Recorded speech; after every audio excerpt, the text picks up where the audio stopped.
ပုပ္ပေစကံအရင်ခံကြံတိုင်းအောင်စမြဲတဲ့လူတယောက်ကောင်းမှုတွေအများကြီးပြုခဲ့ဘူးတဲ့ဆိုလို့ရှိရင်ဒီဘဝမှာသူကြံစီသမျှဟာအကုန်လုံးပြီးစည်းတဲ့အောင်မြင်တယ်ဟုတ်လားဒါနကောင်းမှုသီလကောင်းမှုသမာဓိပညာဘာဝနာကောင်းမှုစုံအောင်အထွတ်အထိပ်ရောက်အောင်ပြုခဲ့မယ်ဆိုလို့ရှိရင်ဒီဘဝမှာသူကြံစီတာတွေအကုန်လုံးဟာအောင်မြင်နိုင်တယ်ရှေးကောင်းမှုရဲ့စွမ်းရည်တတ္တိနဲ့ကိုပဲအောင်မြင်မှုအမျိုးမျိုးကိုရနိုင်တယ်ပေါ့နော်ဒါကြောင့်ပုပ္ပေစကံအရင်ခံကြံတိုင်းအောင်စမြဲအကယ်၍ပုပ္ပေစကံကောင်းမှုပြုခဲ့တာနေခဲ့တယ်ချွတ်တဲ့ခဲ့တယ်ဆိုရင်တော့လို့ပြောကြတယ်လူတွေကကံမရှိဉာဏ်ရှိတိုင်းမွဲဟုတ်လားကြံရီဖန်ရီတွေနဲ့ကြိုးစားပြီးတော့လောက်ကင်ပါတော့လည်းပဲရှေးကကောင်းမှုဟာအလွန်နေခဲ့တဲ့အတွက်ကြောင့်ကိုကြံစီတာတွေကိုကြိုးစားအထုတ်တာတွေအကျိုးမပြေအချီးနီးဖြစ်ရတာတွေလည်းရှိတတ်တယ်ပေါ့နော်ဒါတွေဟာဘာတွေလဲဆိုတော့ရှေးကကံတရားဟာအခုပြစ္ဆုတ်ပံဘဝမှာများစွာအကျိုးသက်ရောက်မှုရှိနေတယ်ဆိုတာကိုထင်ရှားစွာပြထားတဲ့စကားတွေပေါ့နော်ကံအားဟာအာရကအားထဲမှာအလွန်ကြီးတယ်လို့မြတ်စွာဘုရားဟောတယ်တစ်ချိန်တုန်းကကောင်းတာပဲဖြစ်ဖြစ်ဆိုးတာပဲဖြစ်ဖြစ်ထက်သန်တဲ့စေတနာနဲ့ကိုလုတ်ခဲ့တဲ့လုပ်ရဟာဒီပြစ္ဆုတ်ပံကာလမှာကြီးမားတဲ့အကျိုးသက်ရောက်မှုရှိကိုရှိတယ်ဆိုတာကိုဘုံဘုံတို့မှန်မှန်ကန်ကန်မြင်နိုင်ဖို့လိုတယ်ပေါ့နော်ကံရဲ့အစွမ်းတတ္တိတွေကိုထဲထဲဝင်ဝင်နားလည်စေခြင်းတယ်ပေါ့နော်ကိုဘုံဘုံတို့တယောက်နဲ့တယောက်ရုပ်ရည်တူသလားမတူဘူးဉာဏ်ရည်ဉာဏ်သွေးတူသလားမတူဘူးအစွမ်းအစတွေတူသလားမတူဘူးပိုင်ဆိုင်မှုတွေရောတူလားမတူနော်အမျိုးမျိုးကိုကွဲပြားခြားနားနေတယ်ပြောရင်ဘုံဘုံတို့ဒီဘဝမှာရထားတာတွေဟာအခြေခံအားဖြင့်ကတော့ကံပေးသမျှပဲရတာပါဟိုပိုင်ဆိုင်မှုဥစ္စာပစ္စည်းကိုတော့ဒီဘဝမှာဘုံဘုံတို့အများကြီးကြိုးပမ်းအားထုတ်မယ်ဆိုလို့ရှိရင်ရှေးကကံတဲ့တော်လည်းပဲဝရိယရဲ့အကျိုးရလဒ်ဉာဏ်ရဲ့အကျိုးရလဒ်တွေကိုခံစားရတာတွေတော့အများကြီးရှိပါတယ်သို့တော့ပြင်လို့မရတဲ့မိဘရဲ့အမွေကိုသားသမီးဟာမဖြစ်မနေဆက်ခံရတာတွေရှိတယ်ကောင်းမွေဆိုးမွေအဲ့လိုပဲမြတ်စွာဘုရားကံတရားဟာတတ္တဝါတွေသူတို့ပြုထားတဲ့ကံတရားဟာမိဘတပွဲပေါ့နော်ဒါကြောင့်တချို့လဲကံသာမိကံသာဖလို့ပြောကြတာရှိတယ်ဟုတ်လားကမ္မဒါယာတာကိုပြုထားတဲ့ကံတရားရဲ့အမွေကိုခံရလိမ့်မယ်ကိုရနေတဲ့ဒီအနေထားကိုကြိုက်သည်ဖြစ်စေမကြိုက်သည်ဖြစ်စေအဲ့ဒါတွေဟာကိုပြုထားတဲ့ကံတရားရဲ့အကျိုးရလဒ်တွေပဲဆိုတာညင်းနိုင်သလားမညင်းနိုင်ဘူးเนาะဒီရုပ်ရည်လေးဟာမိဘကိုအများကြီးတော့လည်းအခြေခံတယ်ဒါပေမဲ့ကံတရားကိုပို့ပြီးတော့ကြီးမားတဲ့အကြောင်းတရားအနေနဲ့အခြေခံတယ်တချို့မိဘအမေလဲအိုတယ်ဖေလဲအိုတယ်ဒါပေမဲ့သားသမီးကြမှာကြည်ကောင်းနေတယ်အမေကိုအဖေကိုနဲ့ရောမတူဘူးလားဆိုတော့လဲတူတယ်ဒါပေမဲ့ तू ကတစ်မျိုးတစ်ပါးသာကြည်ကောင်းနေတယ်ဟုတ်လားတချို့မိဘတွေကနော်အမေရောအဖေရောကြည်လို့ကောင်းတယ်ချောမောလှပကြတယ်ဒါပေမဲ့သားသမီးကြတော့ကြည်ရခက်နေတာတွေလည်းရှိတယ်ချောမောလှပတဲ့အမေနဲ့မတူဘူးလားအဖေနဲ့မတူဘူးလားဆိုတော့လဲတူသလောက်တော့တူနေတယ်အိုတာလေးတွေရွေးတူတယ်ပေါ့ကံကောင်းတဲ့လူကြတော့လှတာလေးတွေရွေးတူတယ်ပေါ့ဟုတ်လားအဲ့တော့ကိုရထားတဲ့ရုပ်ရည်အထူးသဖြင့်ကိုယ့်ရဲ့အစွမ်းအစကိုယ့်ရဲ့ဉာဏ်ရည်ဉာဏ်သွေးဟုတ်လားဒါတွေဟာတကယ်တမ်းကဘာပေးသလောက်ပဲဘုံဘုံတို့ရတာတော့ကံပေးသလောက်ပဲရတာနော်သေချာစဉ်းစားတာအဲ့ဒါကိုဘုံဘုံတို့မကြိုက်ပါဘူးလို့စောတကတက်လို့လည်းမရဘူးဟုတ်တယ်မဟုတ်လားဒါကြောင့်မို့လို့ဒါကြောင့်မြတ်စွာဘုရားကောင်းတာပဲဖြစ်ဖြစ်ဆိုးတာပဲဖြစ်ဖြစ်ကိုလှုပ်လိုက်ပြီကိုစေတနာနဲ့လှုပ်လိုက်ပြီဆိုလို့ရှိရင်အဲ့ဒါကိုတကယ်ပိုင်သွားပြီကျန်တာတွေကတော့ဘာမှမသေးကြဘူးပဂရိဥစ္စာပစ္စည်းကိုပိုင်ဆိုင်တာလူချင်းချင်းပိုင်တယ်လို့ထင်တာအဓိကတော့သက်ရှိသက်မဲ့ဒိဋ္ဌိနဲ့မျိုးပါပဲပိုင်နေထင်တယ်နောက်ဆုံးကိုယ်ခန္ဓာကြီးကိုပိုင်နေထင်တာဒါတွေကအထင်မြတာရှိတယ်တကယ်ပိုင်တာမဟုတ်ဘူးဘာလို့လဲဆိုမသေးကြမှုနဲ့သွားနေလို့ဥစ္စာပစ္စည်းကလည်းမသေးကြမှုနဲ့သွားတာပဲ तू ကကိုယ်ဆိုရင်စွန့်ပဲကိုကသူ့ကိုစွန့်ရင်စွန့်ပဲအခြေအနေရပါနော်ဘေးကကိုယ်ကိုချစ်တဲ့လူကိုကချစ်တဲ့လူတွေကလည်းမသေးကြမှုနဲ့သွားတာပဲနောက်ဆုံးကိုယ်ခန္ဓာကိုယ်ကြီးကိုယ်စားပါတော့မသေးကြမှုနဲ့သွားနေတာတကယ်သေးသေးချာချာကိုယ်ဟာပါလို့ပြောလို့ရတာကိုပြုထားတဲ့အလုပ်ဆိုတဲ့ကံတရားပဲရှိတယ်ဒါကြောင့်မြတ်စွာဘုရားဆင်ခြင်ရမယ်တဲ့ဘလို့ဆင်ခြင်ရမှာတော့ကမ္မတကောမိငါမှငါတကယ်ပိုင်တာဆိုလို့ငါဥစ္စာဆိုလို့ငါပြုထားတဲ့ကံပဲရှိတယ်လို့ဆင်ခြင်ရမယ်တနည်းအားဖြင့်ကောင်းမှုပြုရတာများအားချစရာကောင်းလိုက်တာလို့ဖြစ်ရလောက်တဲ့ပုဂ္ဂိုလ်တို့တွေအများကြီးရှိတယ်ဒါဘယ်သူအကြောင်းမြန်ငါပြောရမလဲလို့ဘုံကစဉ်းစားကြည့်တယ်ပြောစရာတွေကအများကြီးပဲဟုတ်လား အဲ့ဒီမှာနည်းနည်းအမျိုးသမီးပိဋကအတွက်အတူယူအားကြစရာပေါ့နော်ဇူအကြောင်းပြောခြင်းလို့ဆိုခေမာထေရီဟုတ်လားအလွန်ချောမောလှပတဲ့မဒရစ်အတိုင်းနဲ့လူဖြစ်တာကောစားအဲ့ဒီမှာသွားဖြစ်တယ်ဘုရင်သမီးသွားဖြစ်တယ်ဟောအရွယ်ရောက်တဲ့အခါကျတော့ဗိမိတာရမင်းကြီးကနောက်ကောက်ယူလို့မိဖုရားဖြစ်တယ်ရုပ်ရည်အနေနဲ့လည်းသူ့လောက်လှတာမရှိဘူးလို့တောင်သူထင်ရလောက်အောင်သူ့ရဲ့ရုပ်ရည်ဟာပြည့်စုံတယ်လောကီအနေနဲ့တော့ဒါအကုန်ကိုပြည့်စုံနေတယ်လို့ပြောလို့ရတယ်အဲ့မှာဘုံဘုံအံ့ဩတာသူ့ရဲ့ကောင်းမှုဟာအလွန်အားကြီးပါလားဆိုတာကိုဘယ်နေရာမှာသွားတွေ့မိတုံးဆိုတော့ဒီရုပ်ရည်တွေလှတာမိဖုရားဖြစ်တာလောက်ကိုစိတ်ထဲကသိမအံ့ဩဘူးပေါ့နော်အဲ့သူအကျွတ်တရားရဖို့အတိရူးဉာဏ်ဓုကိုရဖို့အတွက်ပဲသူ့ရဲ့ဘုံကဘလောက်ကြီးတုံးဆိုတော့သူကမြတ်စွာဘုရားဒီကိုသူကသွားကျင်တာမဟုတ်ဘူးမြတ်စွာဘုရားရုပ်ရည်ရဲ့အပြစ်ကိုပြောတယ်ဆိုတာကိုသူကကြားဘူးတာတော့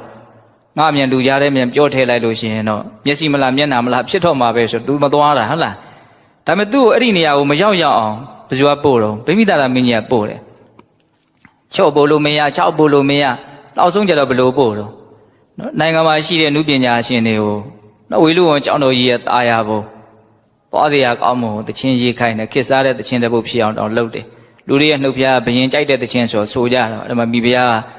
းဒီလောက်တောင်သွားစရာကောင်းသလားဆိုတော့သွားရောဟိုရောက်တော့လည်းပဲသူ့ရဲ့ဘုံကံဘလောက်ကြီးတော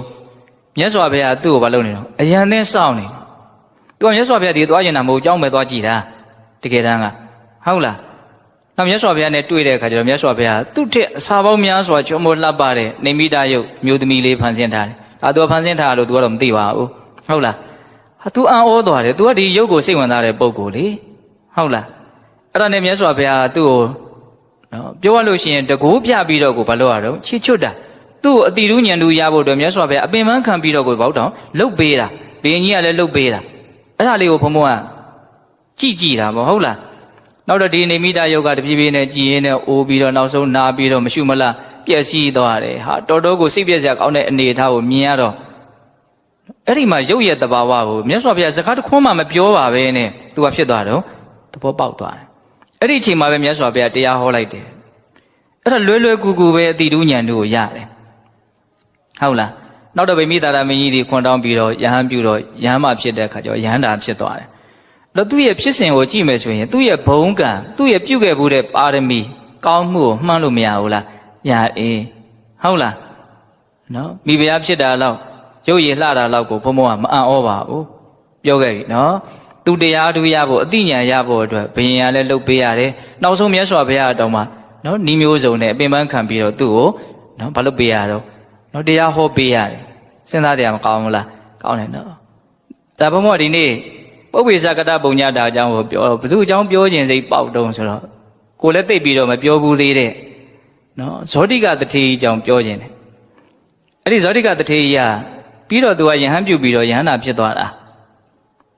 သူ့အကြောင်းကိုဖတ်ကြည့်တာမယုံစရာကောင်းလောက်အောင်ကိုပဲကြီးကျယ်ခမ်းနားရတယ်ပေါ့နော်သူကဗိမိတာရမင်းကြီးရဲ့တိုင်းပြည်မှာဖြစ်တာတထေကဒါဒီဘယင်နဲ့သူကအများကြီးတာနေသူနေဖို့နေရာတွေကိုနတ်တွေကဖန်ဆင်းပေးတယ်လို့ဆိုတယ်နော်သူ့ရဲ့အိမ်ကိုနတ်ဘလူးတွေစောင့်ရှောက်တယ်အလွန်ဓမေကြီးလွန်းလို့လူတွေကတထေးအိမ်ကိုလာကြည့်တယ်ဗိမိတာရမင်းတော့အလှည့်မကြဘူးတော်တော်နဲ့ဒါဘယင်ကြီးကနောက်တော့သွားကြည့်တာပေါ့နာမည်ကြီးလွန်းလို့သူ့တိုင်းပြည်ထဲမှာရှိတဲ့တထေးကြီးကအလွန်သူ့တဲ့တောင်နာမည်ကြီးနေတယ်ဆိုအဲ့ဒါဇာတတက်ကသူ့လက်ဆွဲပြီးတော့ကလေးပေါက်စားလိုက်သွားတယ်လို့ဆိုတယ်ဟိုရောက်တဲ့အခါကျတော့ဒီကြောက်တွေဖမ်းတွေဝင်းထိန်နေတာတွေပဲခင်းထားတဲ့အခါတော့ကြောက်တွေပါတွေလို့ထင်းနေတယ်တဲ့တိတ်တော့မသွားရဲဘူးတဲ့ဘယင်ကြီးကဟုတ်လားအဲ့ဒါကျွန်မကလက်လှမ်းပေးတာတော့မှကျွန်မကိုတော့တထေးကြီးရဲ့ကြော်ထင်းပြီးတော့သူကရှက်နေတယ်လက်မကင်ရဲဘူးအများကြီးပါပဲရေးထားဖြစ်ချင်တော့ဒီအဇာတတကအဲ့ဒါလက်ဆွဲရင်းနဲ့အလွန်ကြီးကျယ်ခမ်းနားတဲ့နော်ဗိမာန်ကြီးပေါ့နော်အိမ်တော်ကြီးငါဖေရရှင်ဘရင်ဖြစ်ပြီးတော့တက်သားအိမ်နဲ့နေရတယ်ပေါ့နော်ငါတို့ရဲ့အုပ်ချုပ်မှုအောက်မှာရှိတယ်ဒီတထေးကဘယ်နဲ့ကြောင့်ဒီလောက်ကြီးကြီးကျယ်နေတာတော့ငါရှင်ဘရင်ဖြစ်တော့ဒီနေရာကိုငါလာသိမ့်ပြီးတော့ငါဒီနေရာမှာနေမယ်တခါလဲစဉ်းစားတယ်သူကလည်းဟုတ်လားအဲ့ဒါနဲ့နောက်တထေးကတော့မြောက်ကျွန်းသူနဲ့တွေ့ပြီးတော့ဘယင်ကြီးရဲ့ခေါင်းပေါင်းထားတဲ့အဝတ်ကပါလာတဲ့ဒီအနံ့ကြောင့်မလို့မျက်ရည်ကျတဲ့မျက်ရည်အလိုလိုထွက်တာပေါ့နူးညံ့လွန်းလို့ဟာလောက်ပါအောင်မင်းတထေးကတော့ ငါပစ္စည်းတွေသိမ့်မယ်ထင်လို့မြန်ကြောက်ပြီးတော့ငိုနေသလားဗိမိတာရမင်းကြီးကသဘောမပေါက်ဘူးမဟုတ်ပါဘူးမင်းကြီးရဲ့ခေါင်းကပါလာတဲ့အနက်နေကြောင့်မလို့နူးညံ့လွန်လို့မျက်ရည်ကျဟုတ်လားအဲ့ဒါနဲ့ဗိမိတာရမင်းကြီးကိုဒီသူမြောက်ကျွန်းသူကပါတယ်ဒီကြောက်အပူရှိန်နဲ့ချက်တဲ့ထမင်းပေါ့နော်အဲ့ဒါကိုကြွေးတော့မင်းကြီးကစားကောင်းနဲ့အတင်းစားတဲ့အခါတော်ပါတော့လို့တအားယူရတယ်တော်နေသဘောနဲ့ပြီးတော့ပြဿနာတက်ရင်သူတရားခံဖြစ်မှာဆိုလို့ဇောတိကအလုံးကိုချမ်းသာတာပေါ့နော်ဘင်းကြီးကလည်းပဲစိတ်သဘောထားအလွန်ကောင်းပါတယ်ဗိမိတာရမင်းရဲ့နောက်ပိုင်းသူလည်းအရိယာဖြစ်တာပေါ့နော်အဲ့ဒီမှာမှတ်သားစရာလေးတစ်ခုကသူ့ရဲ့ဒီတထေးကတော်ကိုတို့ရှင်မင်းလာတယ်ဒါကြောင့်မင်းထွက်တွေ့ရမယ်ရှင်မင်းဆိုတာဘလို့လူတုံးလို့မေးတဲ့ရှင်မင်းဆိုတာတို့ကိုစိုးရတဲ့လူပေါ့ကွာလို့ပြောတယ်တော်တော်ဝမ်းနေသွားတယ်ဩကျုပ်တို့ကိုအစိုးရတဲ့လူကရှိသေးသလားပေါ့ကျုပ်တို့ကသူများလက်အောက်နေရတာလားပေါ့အဲ့လိုဆိုရင်ရှေးတုန်းကကုသိုလ်ကောင်းမှုကိုယုံကြည်မှုနည်းနည်းလေးနဲ့ကျုပ်တို့ဟာပြုခဲ့ဟန်တူတယ်ကုသိုလ်ကောင်းမှုကိုတကယ်ကိုယုံကြည်ကြည်ထက်ထက်တန်တန်မပြုခဲ့လို့ကိုယ်အစိုးရတဲ့လူရဲ့လက်အောက်မှာကိုနေရတော်တော်တောင်ဝမ်းနေသွားတယ်တဲ့အဲ့ဒီတထေးကတော့ဟုတ်လားအဲ့ဒါနဲ့နောက်တော့အစာတသက်ရှင်မင်းဖြစ်လာပြီဆိုရပါစို့အဲ့ဒါရှင်မင်းဖြစ်လာတော့သူဦးစားပေးလုပ်မဲ့လုပ်ငန်းတွေမှာအဲ့ဒီဇောတိကရဲ့အိမ်ကိုသွားသိမ်းဖို့လုပ်ငန်းကတစ်ခုပဲအဲ့ဒါသွားသိမ်းနေစစ်အင်္ဂါတွေပြင်ဆင်ပြီးတော့ဖြစ်ရှင်တော့အဲ့ဒီအချိန်မှာဇောတိကတထေးရာမြတ်စွာဘုရားအကြောင်းတော်သွားပြီးတော့တရားနာတယ်တထေးမရှိဘူးသူ့ရဲ့အိမ်တကားဒီအိမ်အုတ်တိုင်းနေဟာဒီဖန်နေမှန်နေနဲ့နတ်တွေကဖန်ဆင်းပေးထားတယ်လို့ဆိုတယ်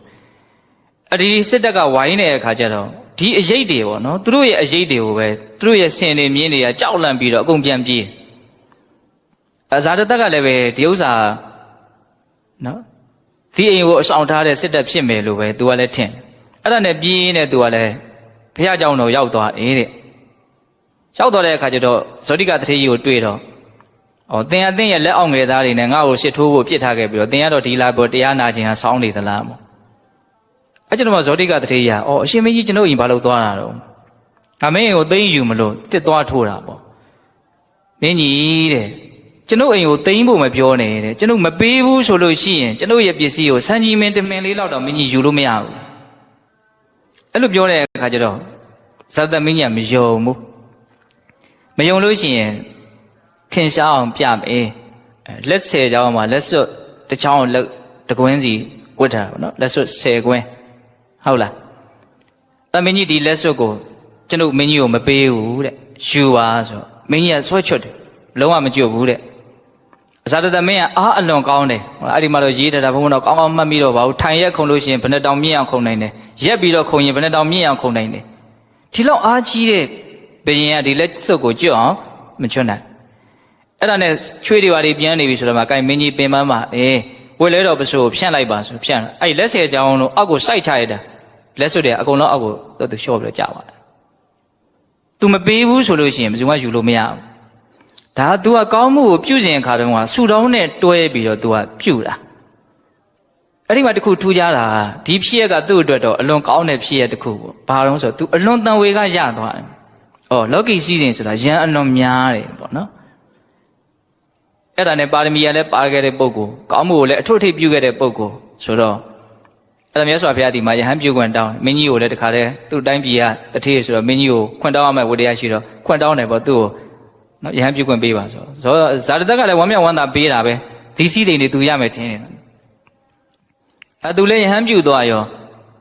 ာအဲ့ဒီစည်းစိမ်တွေအဲ့ဒီဟာတွေအကုန်လုံးကွယ်သွားတယ်နတ်တွေဖန်ဆင်းပေးထားတာတွေသူစည်းစိမ်တွေအကုန်ကွယ်သွားတယ်သူလည်းယဟန်နာဖြစ်တယ်ဘာကြောင့်သူဟာဒီလောက်ကြီးကျယ်တဲ့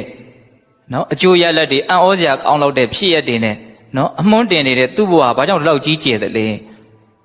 ကောင်းမှုအထူးပြုခဲ့တာပဲနော်ဇောတိကတထေးအကြောင်းကအလွန်တော့ထင်ရှားပါတယ်အထူးသဖြင့်ဒီလေဒီဆိုတော်ဘုရားကြီးရဲ့ဒါနကောင်းမှုပြုတဲ့နေရာမှာနော်နိဗ္ဗာန်ကိုဒါရိုက်ဆူတောင်းတာနဲ့နိဗ္ဗာန်မရခင်မှာဘဝတန်တရားမှာချမ်းချမ်းသာသာနော်ကောင်းကျိုးချမ်းသာကိုရပါရစေလို့ဆူတောင်းတာနဲ့ဘယ်ဟာကောင်းလဲဆိုတဲ့နေရာမှာသက်တည်ပြခံရတဲ့ဖြစ်ရပေါ့နော်သူတို့ညီကိုနှစ်ယောက်ဖြစ်ခဲ့ဘူးတယ်ဘဝတစ်ခုက